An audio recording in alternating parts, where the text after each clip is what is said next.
So I've been a YouTuber almost 5 years now, actually. I mean, the more I think about it, the more I realize that I've been a YouTuber longer than I really realize. And part of the reason it's longer than I realize is because once you start, you don't really ever stop. For the people that don't know, I just got back from TwitchCon San Diego, where I took basically 6 days off to do everything from meet fans and take photos, to meet other YouTubers that are sort of in my genre I've been making videos with. For instance, I met the Aftershock crew from our Diablo Aftershock clan.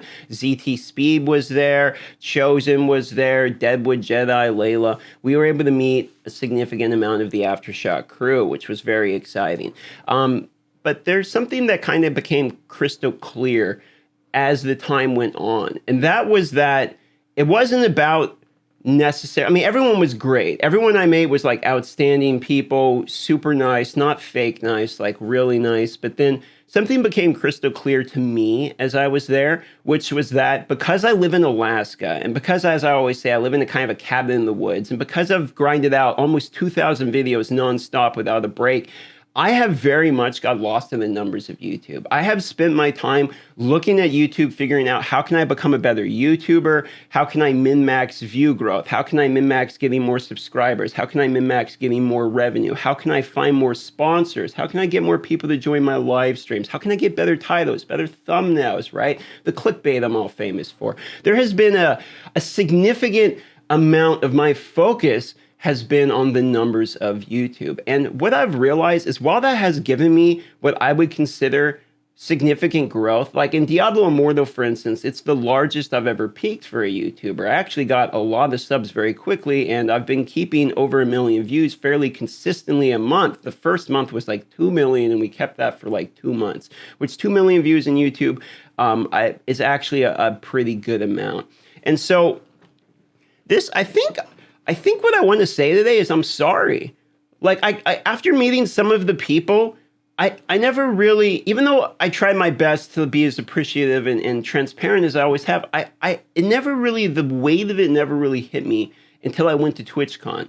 Like, I said this in a video on my main channel, the Darth Microtransactions channel, but we were at a bar with the talent agency, you know, I'm part of Aftershock, and they were buying us drinks and dinner and all this fun stuff, and it was a great time meeting everybody. But what really impacted me is when we were walking out of the bar, the bouncer elbowed me, you know, and he was like, "Hey, DM, you know, I enjoyed your mental health video." And for the people that don't know, that haven't been watching me long enough, like, this is my second YouTube channel. I have another one called Darth Microtransaction. And throughout the years, I've gone through like many, what I would consider difficult things in my life.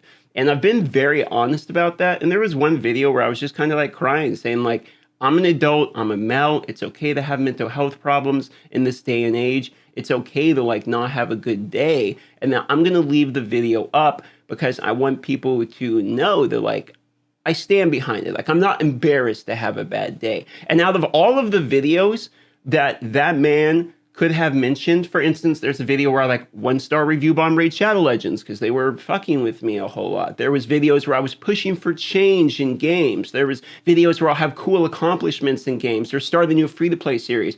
There were funny videos. But the one that the man mentioned was the mental health video. And at that moment, I really wanted to cry. Like, I wanted to, you know, the irony of it, like he didn't realize how much that meant to me in that moment. And coming back, I brought back with me a sense of thankfulness and gratefulness for the job that we have. And it's not all about the numbers. Like, you look at YouTube and it's like, I have to make the numbers work, because if I do not make the numbers work, I will not be able to stay in the cabin I own. Or I don't own it, I rent it. I won't be able to stay here anymore. If I don't make the numbers work, I can't afford to build the van out I bought. If I don't make the numbers work, Kitty doesn't get fed. You know, I mean, on the most simplest level, that's what it boils down to. But at the same time, like, while you're looking at numbers, you forget that you're affecting people behind the camera, or you forget that the numbers you're looking at are real people. When a video gets 30,000 views, I just got 30,000 people that saw that video. And the weight of that has never hit me. And there's been times where I've let bad videos slide, where it was like bad editing or not as much effort into it I should have, or factually have a mistake in it, you know? And while I don't really feel too bad about, oh, I made a mistake in the game, oh, I could have done better editing, What I do feel bad about is not realizing how many people are watching, appreciating, and supporting my content on the daily. And really, that's what this video is about today. If you're one of those people who watches this and you're one of the people who has supported me for like a long time, maybe not just this channel, maybe multiple channels, but maybe just this channel. Maybe you've supported me since the beginning of Diablo, let's say, or since the beginning of Marvel. Thank you. Really, from the bottom of my heart, thank you. Because I've spent a lot of time focusing on the negative comments. Like sometimes on YouTube, what travels quicker is negative news, right? So it's like, if I make a negative video, that's going to travel quicker than positivity. And I see that reflected back in karma in my comments. So it's like, if someone's going to leave a comment, like I just did a video reviewing the Pay to Win in Undecember. And instead of taking the video separately and being like, okay, there's Pay to Win in December, people are like, oh, you spend $3 grand in Diablo, you're just a goon, now you don't like bag space in December. And instead of focusing on the fact that like there's good comments, those comments affected me. And I'm like, really guys, like I'm just trying to talk about a completely different game. Like do we, you know, and I got in my head again almost instantly from being back. And this is kind of like two things. It's me saying, I'm sorry for just thinking about the numbers and I'll work on making better content. And also, I'm going to focus on more positivity. You've probably seen the shift already in terms of like the way I'm handling myself. And it's because I've realized like, I don't want to be continually overwhelmingly negative in everything I do.